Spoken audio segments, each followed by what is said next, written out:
Dyskyon Mall.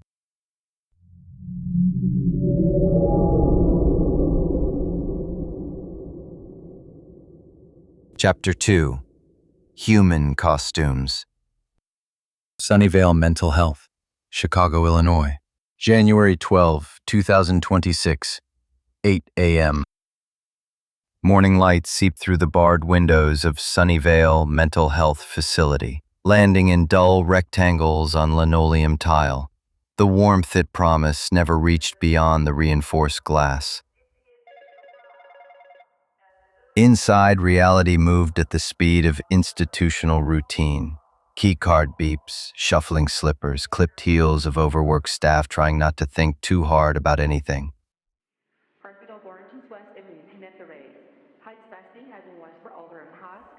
The transition from night to day didn't come with the sunrise. It came with checklists and sedatives. Dr. Zachariah Almstedt walked the corridor with his battered thermos in hand. Mid-40s, still in decent shape despite a decade of stress weight and sleepless nights. His graying hair was cropped short in a way that said he'd once cared, and his eyes held the same 1,000-yard stare he'd once seen in a mirror during his residency at McGill. The heavy bag in his garage took most of the edge off. What was left he saved for work. He didn't slow when Russell, the head orderly, fell into step beside him. "She's not in her room again," Russell said.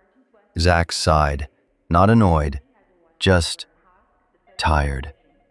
Of course she isn't.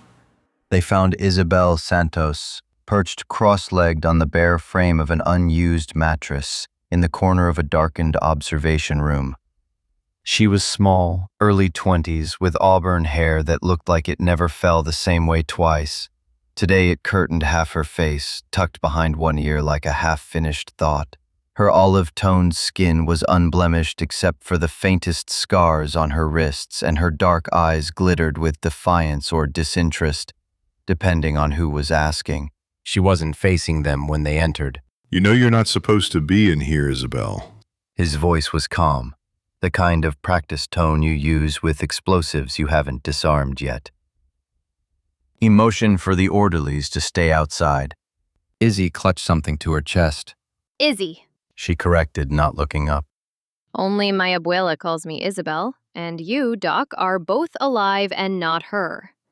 Zach approached slowly. What do you have there? Show me, Izzy. She hesitated, then held it out. A battered plastic Fisher-Price phone, the old rotary kind with cartoon eyes and a pull string. The colors had faded, a Salvation Army gift with decades of abuse. A piece of home. A version of it, anyways. Trying to call someone? Family? My family's been gone for years. And your prodding's a waste of both our oxygen. I don't belong here. I don't belong now. Zach sat beside her on the mattress frame, pulled out his mini recorder, and clicked it on. A ritual. A habit. Izzy tilted her head and grinned at him, wide and mischievous. Document away, Mr. Librarian. Entry 394, clientitis. You still haven't answered my question. Why this room? How do you keep getting up here without the cameras catching you? Izzy held up 2 fingers in a lazy salute. Because I'm curious. She leaned forward slightly, her grin widening. I want to see your face when you realize. Then, with eerie precision, she shifted her expression first to exaggerated shock, then to something deeper, rawer, terror. Izzy, we're trying to help you. We? He corrected himself. I'm trying to help you, but in 4 months, you haven't given me one straight answer. Izzy tilted her head the other way, like a cat watching something breakable. Help me? Like you helped Chris? Chris who? Izzy's smile became a line of razor wire. Now that's a question worth asking. The room pulsed subtly, a ripple through the atmosphere within. But you don't know. And neither did he. You people panic when you meet an unknown. So you number it, cage it, drug it. That's not medicine, Doc. That's taxonomy. Mengele would be proud. Zack stood too fast, heart thudding. That's enough. Let's get you back to your room. He gestured. Russell and the orderlies entered, restraint gear in hand. The moment Izzy saw the straps, the walls cracked. There's no room! She screamed, thrashing. There is no facility. This is all fake, a construct. You're puppets in a box. The mall isn't real, Izzy. It can't hurt you. But the words didn't sound right in his own ears. Izzy fought like a cornered animal, screaming, clawing, something else entirely. It took 3 of them to get the needle in. The sedative began to work. Her limbs slackened, her breath slowed, but her voice, it stayed. It can hurt me precisely because it isn't real. Zack froze, her words sinking into him like a cold blade. Her final breath rasped out, a fractured prophecy. Contradiction is its power. Then she was gone. The orderlies wheeled her away like something hazardous, her gurney rattling down the corridor.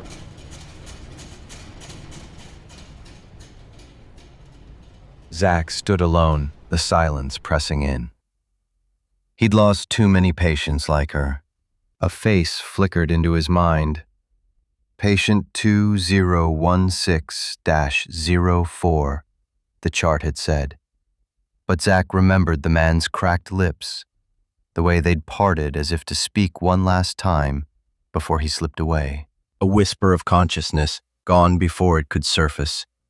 A shell of a person wired to machines. Zack had tried to believe the case was out of his hands, but the guilt never left. That wasn't just a patient. That was a warning, one no one wanted to face. Once this room had been covered in that man's ramblings, frantic equations, unsteady diagrams of impossible geometry, a crude sketch of a ship long since scrubbed clean. But Zack's eyes found where it had been. 10 years and I still can't shake this. Traces of a faded scrawl, barely visible underneath the coat of paint staff had used to cover it. He read it aloud. The door opens. What door did he mean? To this place? Or another? His chest tightened. Was Izzy hurtling toward the same fate? Another name erased from the world. Another mind opened too far, too fast. His hand twitched, and that's when he noticed it. The toy phone clutched in his fingers. He'd wrested it from her during the struggle, hadn't even registered its weight until now. He stared at it, cheap, worn plastic, the kind of toy that belonged in a dumpster. The stickers were peeling, faded cartoon eyes staring blankly, but a faint gouge marred the edge, a jagged mark that didn't fit its childish design. A shiver ran through him. The phone felt heavier, its plastic edges pressing into his palm as if it were a sound that did not belong, cheerful, mocking. His grip tightened, jaw locked.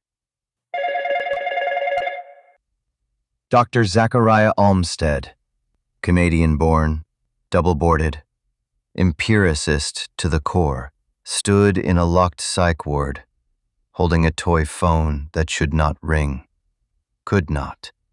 And for the first time in a long time, he felt something he couldn't chart, diagnose, or explain. Sunnyvale Mental Health, Chicago, Illinois. January 12, 2026, 11:30 p.m. Pieces of an old toy phone lay scattered across the desk in Dr. Almstedt's office. He'd spent the last hour disassembling it, an irrational act, he knew, but one that kept his mind from drowning in the impossible. There was no indication this toy was capable of ringing. The call still echoed in his head. His fingers twitched over the plastic remnants, tracing every tiny screw and bauble, searching for something. For what, he wasn't sure. Another memory flickered through him like a needle skipping across a record, the receiver lifting from the hook. His hand,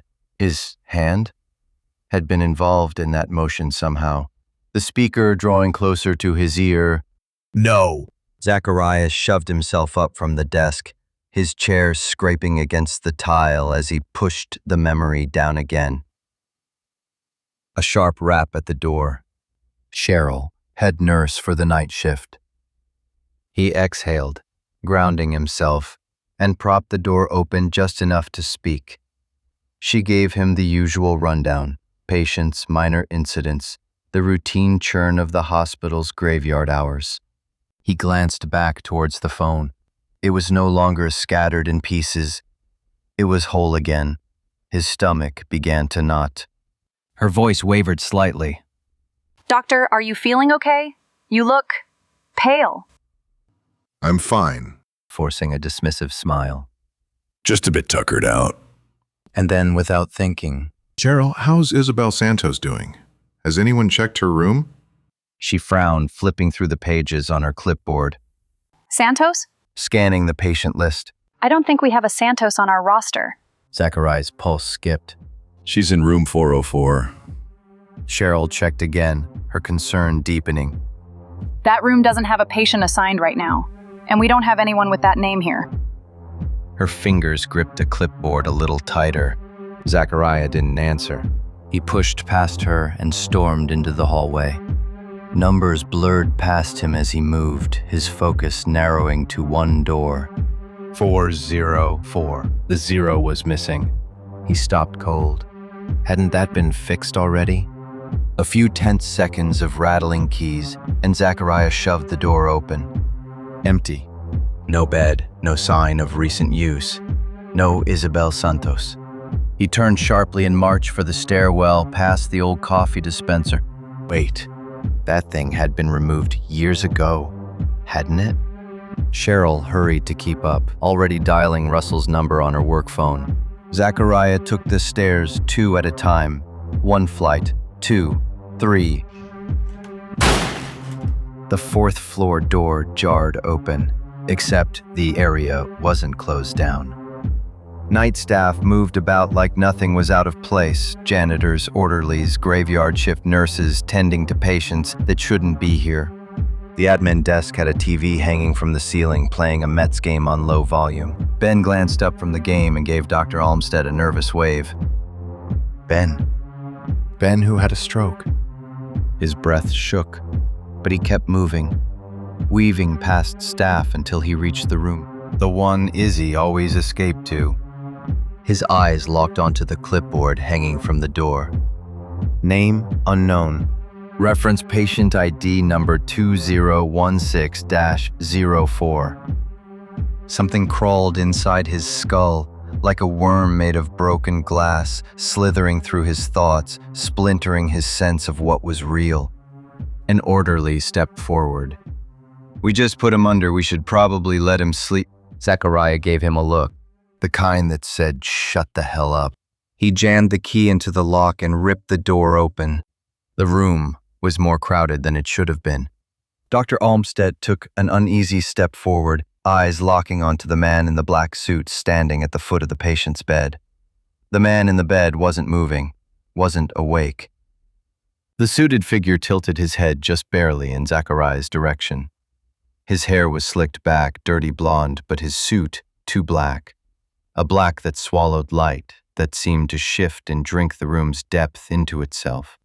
One cat's eye cufflink caught the overhead glow, and for a moment Zachariah swore it blinked at him.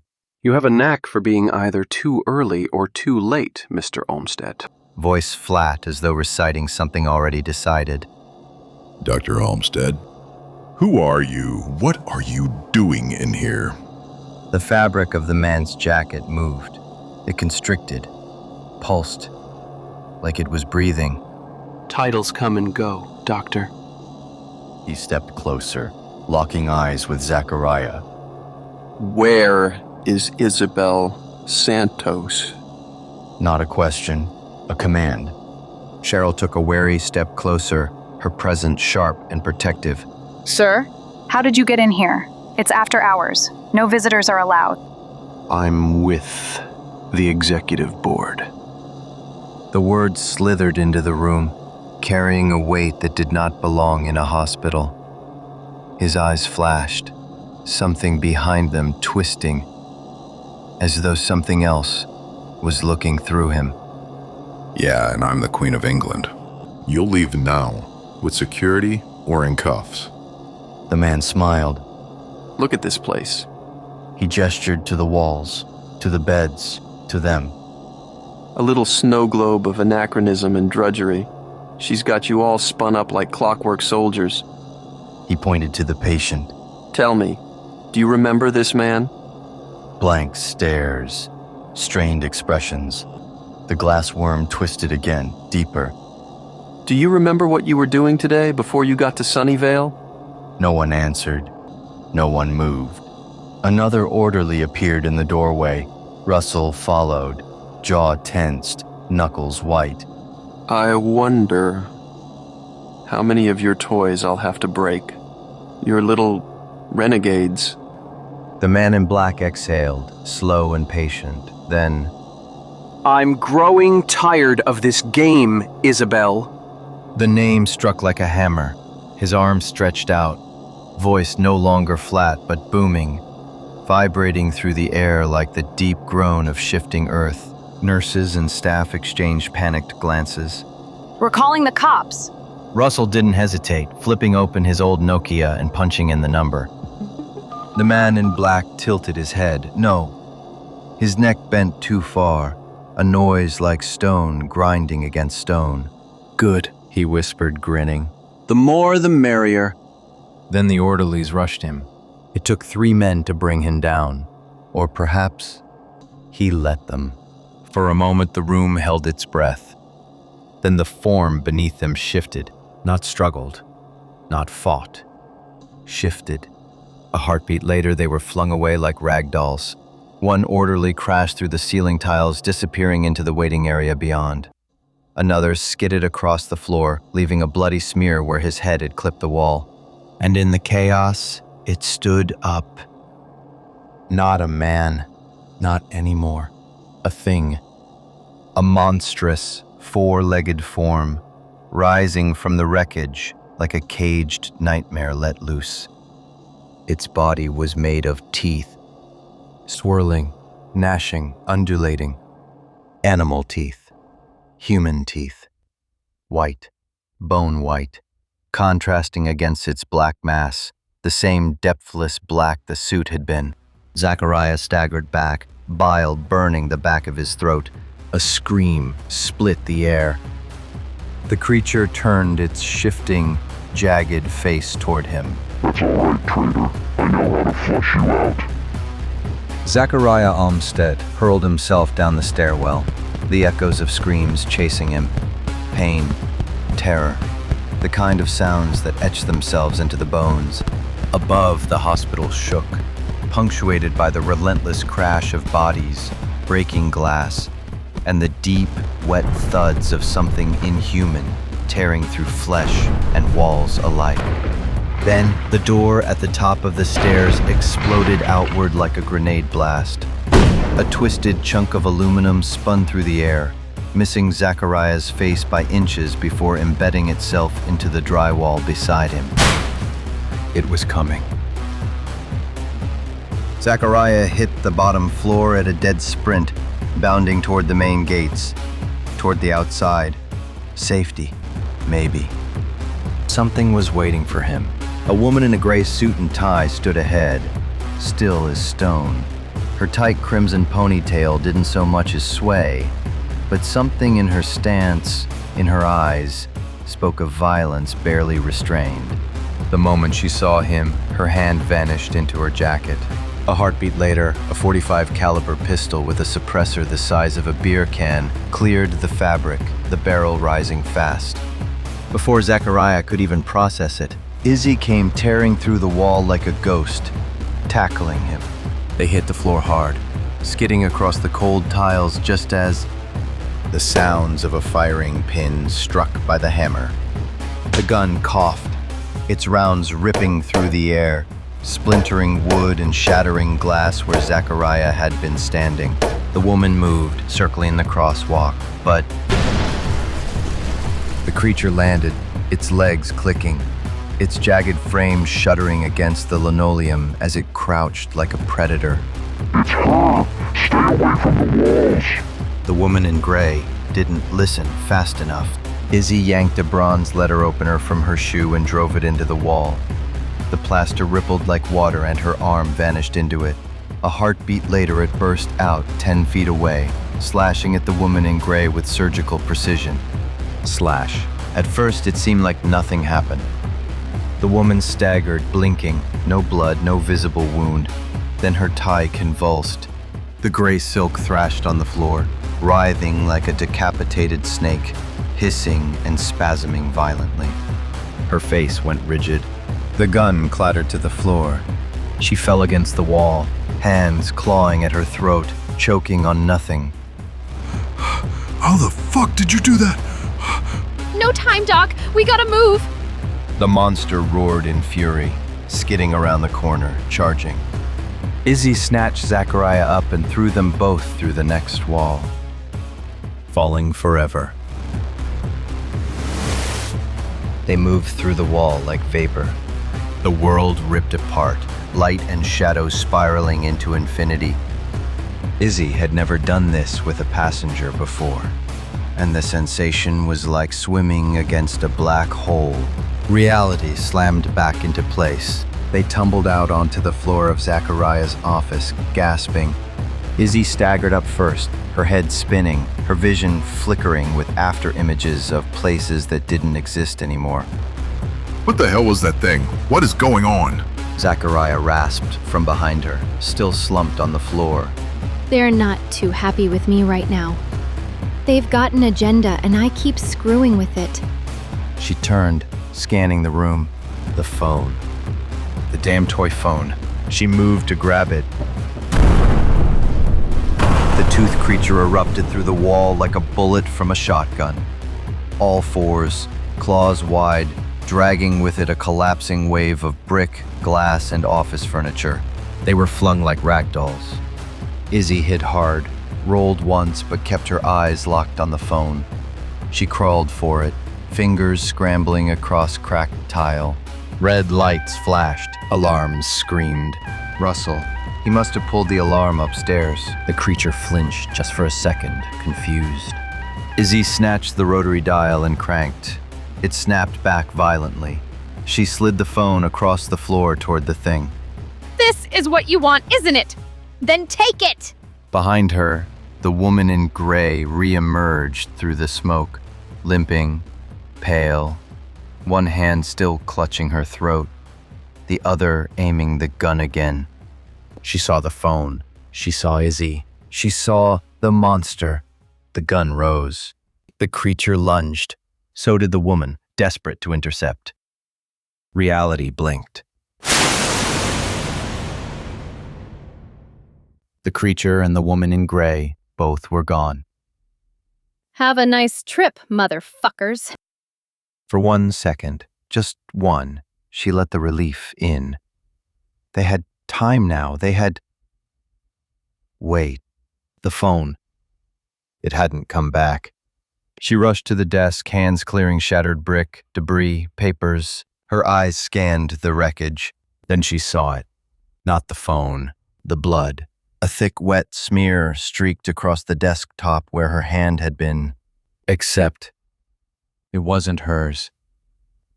Her stomach bottomed out. She turned. Zachariah was slumped against the wall, still. A wide black-red pool spread beneath him. His head lolled, his chest rose once, barely. A hole the size of a fist punched clean through his side. Too much blood, too fast. Looks like you weren't completely insane after all. Coughing blood onto his lapel. A faint smile pulled at the edge of his mouth, then faltered. No, no, no, no. Izzy dropped beside him, hands shaking as she tried to stop the bleeding. Press down, seal the wound, do something. Why are you... He never finished the question. He didn't need to. He was already gone. Well, beyond conventional help, anyway. The thought crawled in, cold and precise. She pushed it out. The phone was gone. No loop, no rewind, no anchor. And she had no idea where or when she'd just sent those two. Her hands curled into fists. The gray tie. It's still here. Somewhere. Her eyes landed back on Zachariah. She swallowed. I won't do that to you, old friend. I can't.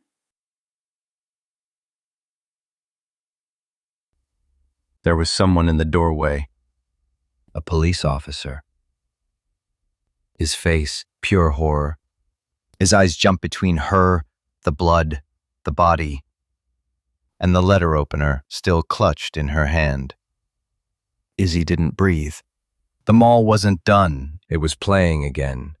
And it always, always played for keeps.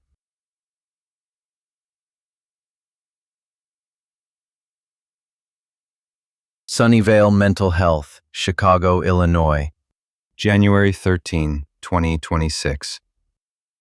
Dr. Almsted's office blinked back into reality around Linda. The woman in gray lay half sprawled against the far wall, coughing up the past. Richard Clayton stood above her, the towering shape of his monstrous form unfolding back into human bit by bit, like a suit slipping back over bone. The toy phone still dangled from his blood-slick fingers. A cruel little trill, just to twist the knife. Richard didn't answer. He stalked toward the break room sink, jaw clenched, moving with that tight, barely contained rage that made his footsteps too quiet. He set the phone down, as gently as a bomb, then began washing his hands like a surgeon post-massacre, each swipe against the blood refusing to come clean. Behind him, Linda clawed at the collar of her gray suit. It wouldn't come off. The jacket clung like wet skin. Living fabric strained against her ribs, fibrous veins coiling just under the surface. The separation was happening on a cellular level now, like the suit was deciding whether to let go or eat her.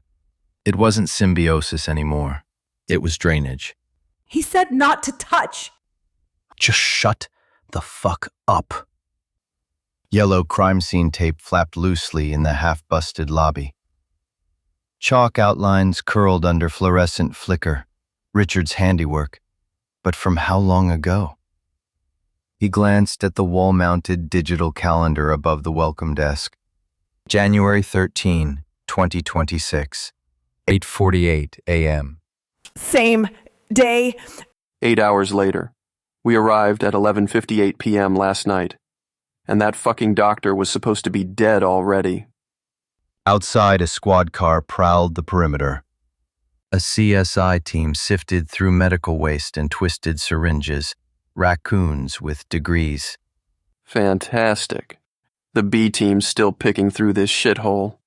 They slipped out through a utility tunnel, a Cold War-era afterthought, built for men who feared bombs above all. 2 blocks later, the entrance spat them out beside a donut shop. Their vehicle was parked a stone's throw away. No branding, no tags, just a black Mercedes SUV with government plates. Linda collapsed in the lock, hard. Richard didn't blink. He scooped her up with a fireman's carry, effortless, like she weighed nothing, dumped her in the back seat with all the grace of someone emptying a trash bin. Later, the toy phone sat on the dash, wrapped in a makeshift Faraday sleeve. Still, silent, watching. Richard flipped open a burner phone, dialed the only number it held. Director's office, HR reporting. Do you have the anchor? Yes. You are late. Reassessing competency. The girl slipped us. I didn't know the phone's ability could be delayed. Please. Keep writing your own pink slip. It will save me billable hours. A beat. Data was being processed. I will send instructions. They will correct the anomaly. Until then, keep the anchor secured in the provided shielding unit. Richard glanced into the rear view mirror. Linda's lips were turning blue. One more thing. Linda lost her tie. She's requesting a new one. Silence. Longer than it should have been. Denied. Incompetence is not rewarded. Time spent in her mortality may help cultivate the humility she currently lacks. She must remove the suit. Or be removed.